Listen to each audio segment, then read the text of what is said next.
this is Bethany Gagne, founder of the Albany Peace Project, and today I'm fortunate enough to be again with John Welshons. Hi, John. Hello, Bethany. How are you? Good to see you. I'm great, thank you.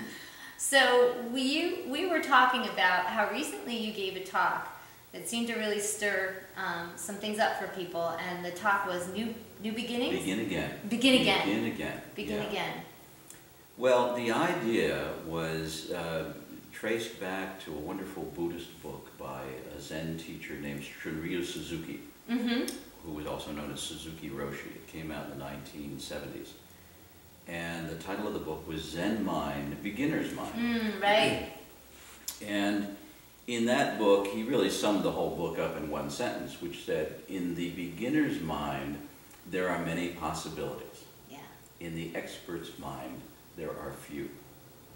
So basically what he was talking about was this kind of childlike openness and embracing of the universe and seeing it as if you're seeing it for the first time.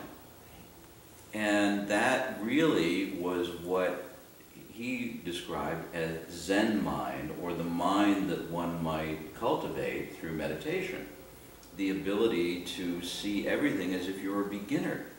And that is another thing that goes against the grain of our cultural training, because our cultural training is with everything we do, we're supposed to become an expert. Right, right. You know, so true, isn't it? Yeah, you're a musician, or you're a photographer, or you're a teacher, or you know, whatever it is, you're supposed to be an expert. And the problem with being an expert is that you don't have much space in your being to take in new information. And you become very focused, and it's like your mind becomes sort of a closed system. So that in meditation practice, what we can do is begin to meet each breath as if it was the first breath of our life. We make each step as we're walking as if it was the first step of our life. Every conversation we have, it's like the first conversation of our lives. Right. And when we start that practice, it brings a freshness to life that is so enjoyable and so incredible. And it really requires only the willingness to let go of all of the baggage that we carry around with us about who we think we are and what we think we believe and what we think we've experienced and so on and so forth. You know, if you could meet the world as if you just came out of the womb and it's all new, and you don't have all this history to deal with. Right, right. You know, Wayne Dyer used to have this wonderful image. He said that it's like we all carry around this huge, heavy duffel bag full of stuff, and we're carrying it on our backs everywhere we go, and it's so heavy and so burdensome. And every now and then we take it off our backs and we put it down on the ground, and we unzip it and we reach both hands in and pick up a couple of handfuls, and what it's full of is manure. Right. You know, and we take the manure and we spread it all over ourselves. Right. And then we wonder why our life stinks. Right. Yeah. And we don't realize how we're participating in that process. We keep thinking that it's outside circumstances. But most of the stuff that we're upset about has no existence in this moment, except as a dream in our own minds.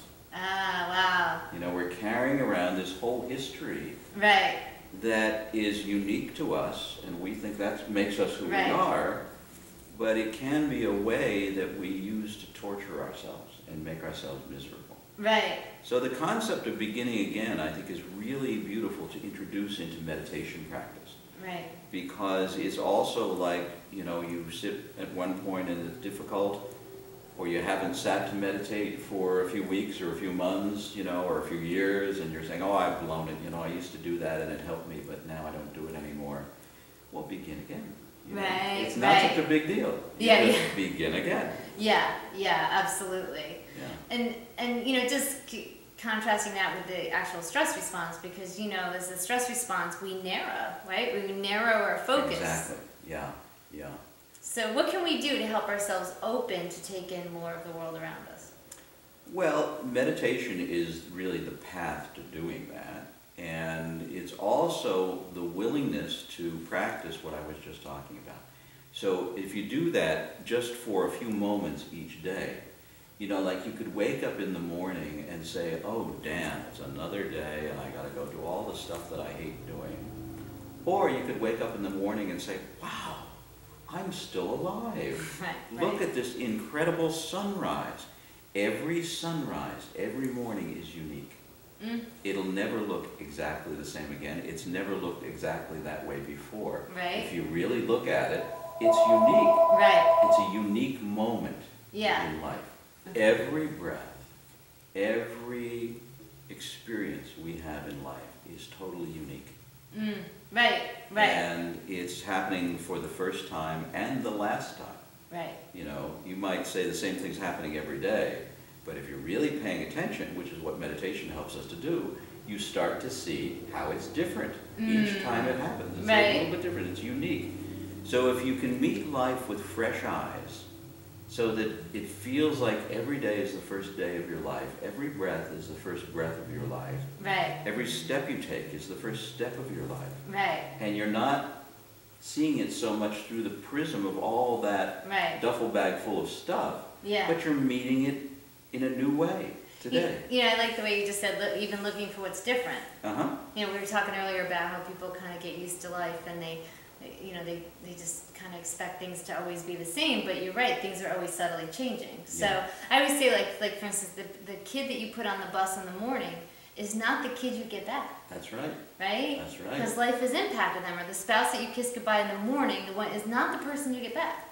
So it's been actually a practice of mine for years when I see my daughters to like see it as a fresh experience. And so I love the way that you're saying look for what's different, because that's kind of what I do. I kind of look for what's different, how has life impacted them for the day, and then how can I relate to that, or whatever, whatever is up for them.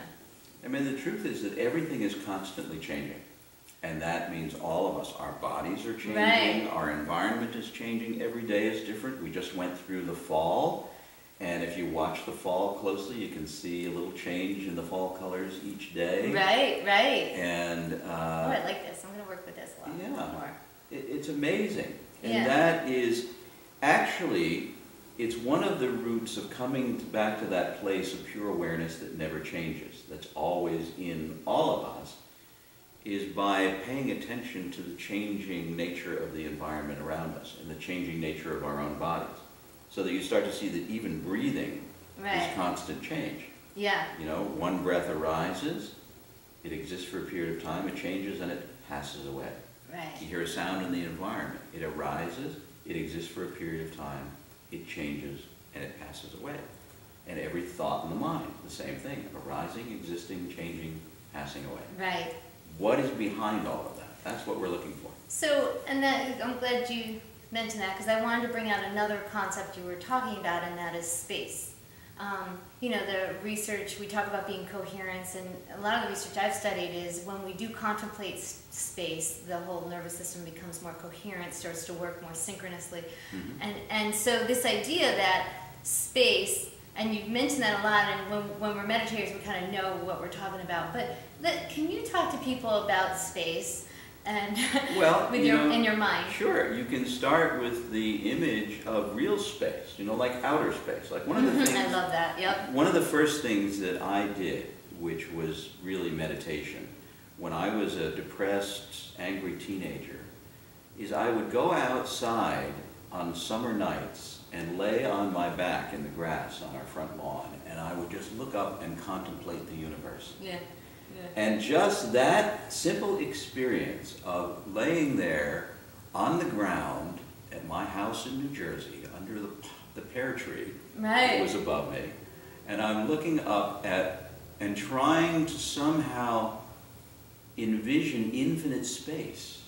You know, this is infinite. There's no way to conceive of how big the universe is that we're floating in. And we seldom pay attention to it because our minds can't handle it. But when you say, wait a minute, I'm on this huge ball that is rotating constantly, and it's also moving in this orbit around the sun, and it's moving at 18,000 miles an hour. Now we're sitting here, we think we're sitting still. You know, it's like when you're in an airplane and you think you're sitting still, but you're going 600 miles an hour. But we don't think about the fact that the Earth is going 18,000 miles an hour.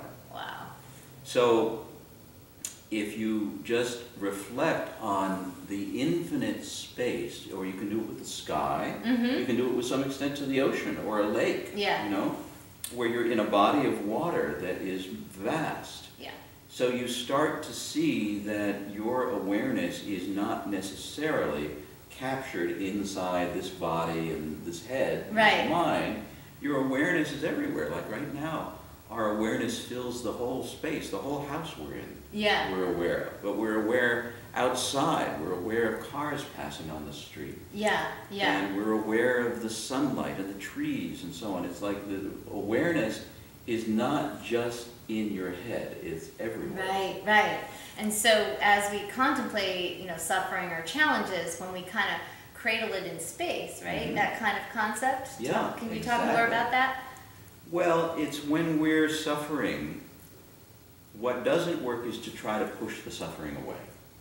And that's really what our culture has taught us to do, through numbing ourselves with medication, or you know, or just through really good denial. It just doesn't exist, I'm not going to think about it.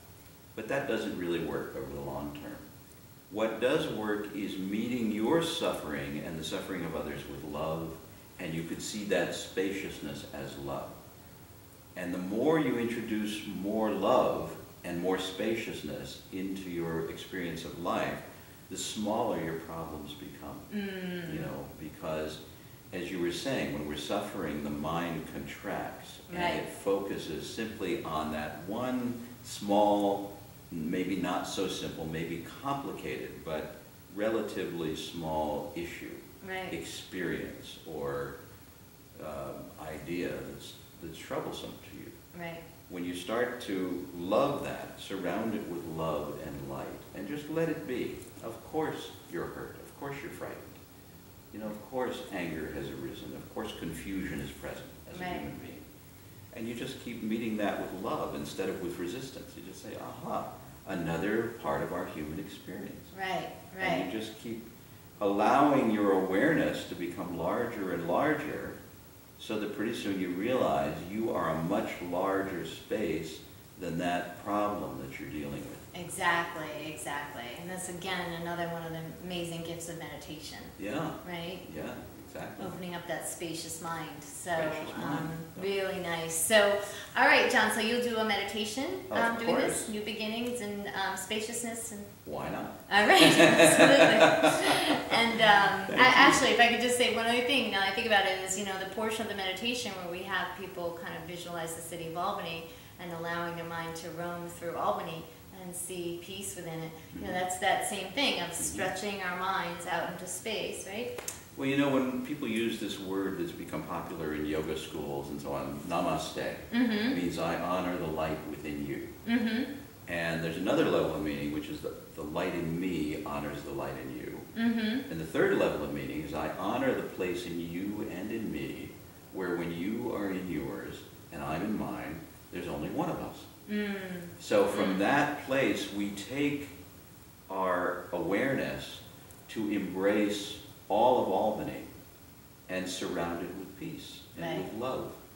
Understanding that within the city, you know, there is suffering, there's anxiety, there's despair, there is violence, you know, there is cruelty, but we're just going to hold all that and send love to everyone, understanding that people only inflict pain on other human beings if they themselves are in pain.